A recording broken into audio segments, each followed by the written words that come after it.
دي عوامل قيام ثورة 23 إيه؟ يوليو.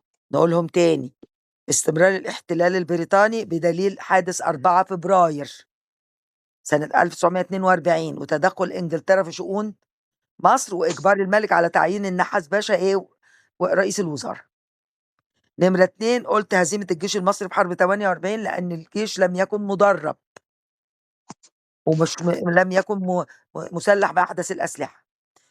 3 فساد النظام الملكي لأن الملك فاروق كان مستبد وإن الحاشية اللي حواليه كانت ساعدت انتشار الرشوة، فطبعا ده أدى إلى إيه؟ إلى يعني صفقة الأسلحة الفاسدة اللي بسببها اتهزم الجيش المصري في حرب 48. قلت كمان سوء الأحوال الاجتماعية اللي قلت إن يعني في فوارق شاسعة بين الطبقات، طبقة غنية جدًا بتمتلك كل شيء ودي قليلة جدًا، والأغلبية الشعب فقير لا يمتلك أي شيء وينتشر فيه الجهل والمرض والإيه، والفقر. ودي طبعًا دي مش عدالة اجتماعية، لمّا الناس تبقى غنية جدًا وناس لأ ما فيش عدالة. طيب تدهور الحياة الاقتصادية بقى، إيه بقى اللي خلّى الحياة الاقتصادية متدهورة؟ إن عندنا بقى بيقول لِك إن كون مصر بسبب معاهدة 36 حصل فيها معارك ما بين الحلفاء والمحور زي ما قُلت لكم معركة العالمين في الصحراء الغربية.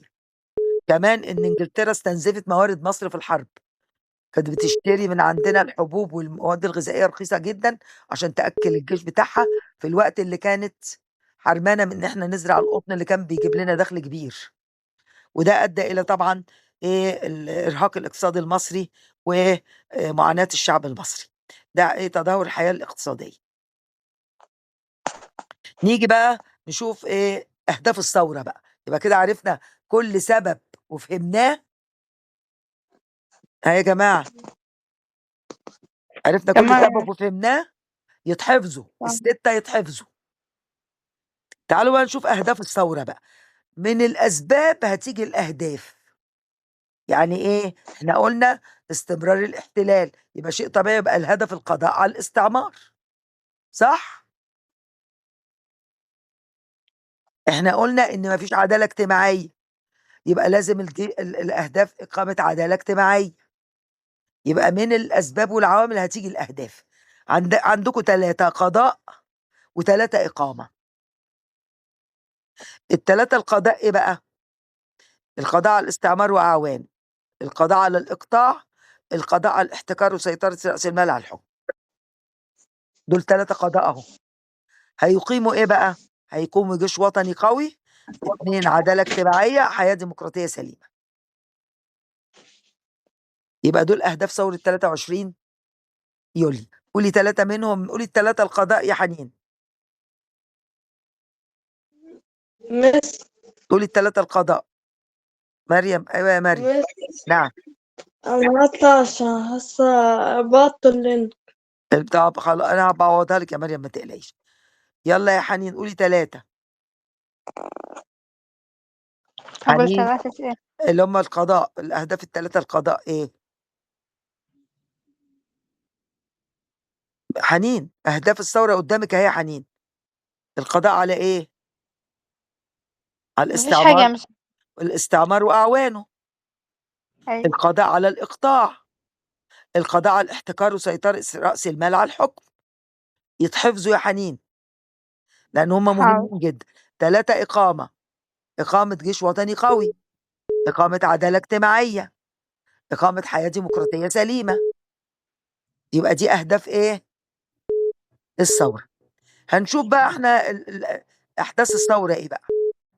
طبعًا بيقول لِك في صباح يوم 23 يوليو سنة 52 الضباط الأحرار اتفقوا إن هم هيقوموا بالثورة بقى. فطبعًا عملوا إيه، سيطروا على المواقع المهمة في القاهرة والإسكندرية. يعني إيه؟ يعني إيه سيطروا على المواقع المهمة في القاهرة والإسكندرية؟ يعني سيطروا على قيادة القوات المسلحة في مصر. يعني مثلًا في سلاح مثلًا اسمه سلاح المشاة، خلّوا واحد من الضباط الأحرار أصبح هو القائد وقبضوا على القائد القديم. سلاح مثلًا ال ال ال في الجيش الأول وفي الجيش التاني وفي الجيش التالت كل واحد ليه قائد، لأ تولّوا هم قيادة الجيوش دي ليه؟ عشان ما حدّش ياخد أي قرار ضد الثورة، واخدين بالكم؟ وهييجي بقى الرئيس السابق محمد أنور السادات هو اللي هيعلن البيان الأول بتاع بقيام الثورة، وأعلنه الساعة 7:30 من مبنى الإذاعة، ما كانش في تلفزيون في الوقت ده. الكلام ده يوم إيه؟ صباح يوم 23 يوليو الساعة 7:30 ص. وأعلن البيان باسم مين؟ اللواء محمد نجيب. إن هو ده القائد العام للقوات المسلحة، واللي قال البيان الرئيس السابق محمد أنور السادات. خلاص؟ هنا الشعب المصري طبعًا أول ما سمع البيان كان عبارة عن إيه لو أنتم فاكرين؟ البيان عبارة عن إن بيقولوا فيه يعني إن بيتكلم الرئيس السادات على لسان الجيش بقى كله، باسم اللواء محمد نجيب يعني، بيقول يا جماعة معنى البيان يعني إن مصر مرّت بفترة عصيبة انتشر فيها الفساد والظلم والفقر والقهر للشعب المصري، وإن الجيش قرر إن هو إيه، يتولّى الثورة على هذه الأوضاع إيه، السيئة. ده معنى البيان يعني. هنا طبعًا الناس كلّها فرحت جدًا وطلعت في الشوارع، الناس الفقيرة بقى اللي بتعاني من الفقر والجهل والمرض، طلعوا كلّهم في الشوارع وأيّدوا مين، أيّدوا الجيش. خلاص؟ إيه أول مطالب هيطلبها بقى الثورة، هتطلب إيه أول حاجة؟ أول حاجة هيطلبوا من الملك فاروق التنازل عن العرش لابنه أحمد فؤاد التاني. بس أحمد فؤاد كان طفل، كان عنده 6 شهور في الوقت ده، فكان في بقى لجنة وصاية، ناس كبار يعني تم اختيارهم إن هم يتولوا الحكم نيابة عنه. خلاص؟ يبقى ده أول حاجة طلبتها الثورة، إن فاروق يتنازل عن العرش ويسيب مصر، لأن فاروق كان حكمه استبدادي والحاشية بتاعته كانت في فساد وفي رشوة، ما كانوش بيهتموا بمصلحة البلد، فعشان كده هم أمروا بإيه، بعزله. طيب نمرة 2 بقى إن فاروق يغادر مصر، يسيب مصر قبل يوم 26 يوليو. طبعًا فاروق طبعًا غادر قبل الميعاد على فكرة، وافق على ليه بقى؟ ليه فاروق وافق على مغادرة البلاد يا حنين؟ حنين،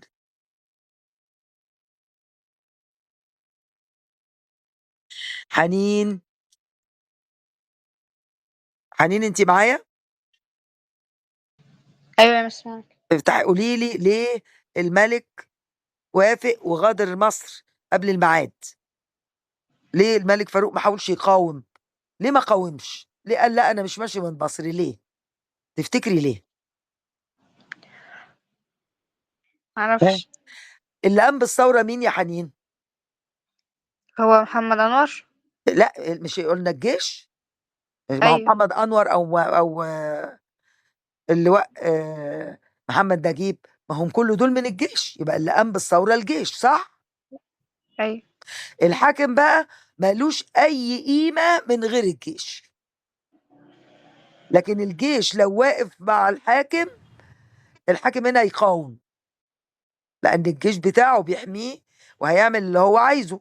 طب هنا بقى الجيش ضد الملك، يبقى الملك حس إن إيه، الجيش مش بيحبه والشعب بيكرهه وإنهم إيه، وإن إنجلترا تخلّت عنه، فعشان كده استسلم ومشي قبل الميعاد.